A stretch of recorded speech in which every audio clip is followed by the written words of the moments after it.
Okay, first one on this section then is marching on the spot. So just going for a nice march, bringing up the knees and having the arms swinging into that as well, just to bring up the heart rate. If there's any pain or if you feel any fatigue, then you can go slightly slower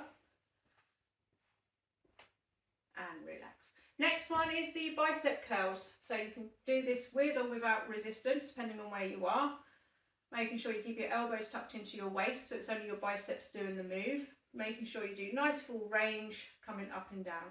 If you've got any shoulder pain or arm fatigue, then you can either take the dumbbells and put them down and do the range, or you can increase the weight depending on where you are. After that, we're going to go into the shoulder press. So raising up as high as you can, palms facing away from you, reaching up as high as you can and back down again. Again, any pain, then adapt accordingly. After that, we're going to go down onto the floor for crunches.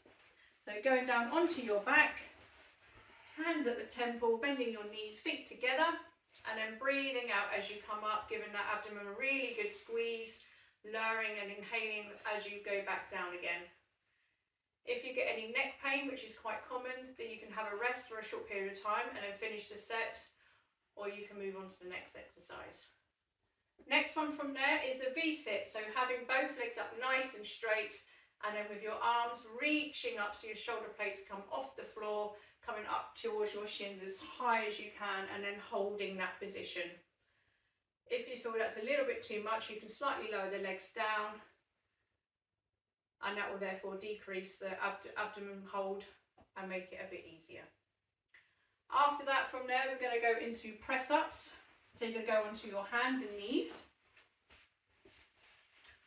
Now when you're doing these press-ups, always make sure that your shoulders are over your elbows. This will protect your shoulder joints.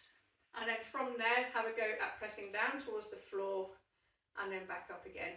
If you find that quite uncomfortable, if you bring your hands in towards you, that will transfer your weight back in and put lesser resistance onto your arms and make it a bit easier.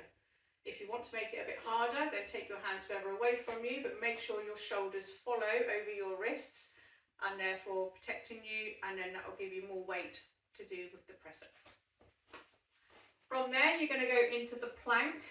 So you're going to go onto your forearms this time, as well as your knees. And you're going to take your arms forwards until you can feel that your tummy is having to work quite nicely there. If you find that your tummy's getting tired, you will then start to feel pressure in your back, and that's the point when you come down. Or you can come back in again, and that will bring your weight in to make it a bit easier. If you want to make it a little bit harder, you can have a go at a full plank, providing you've built up to this by moving forwards on your knees, and then keeping that nice low line there. And then the last one for this section is the opposite arm and leg stretch. So this is on your hands and knees again.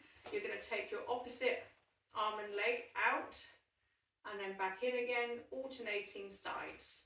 And this is really working the core stabilizing muscles on this exercise. So if you find you're a little bit wobbly, then you can just take it out to where you can and then straight back in again.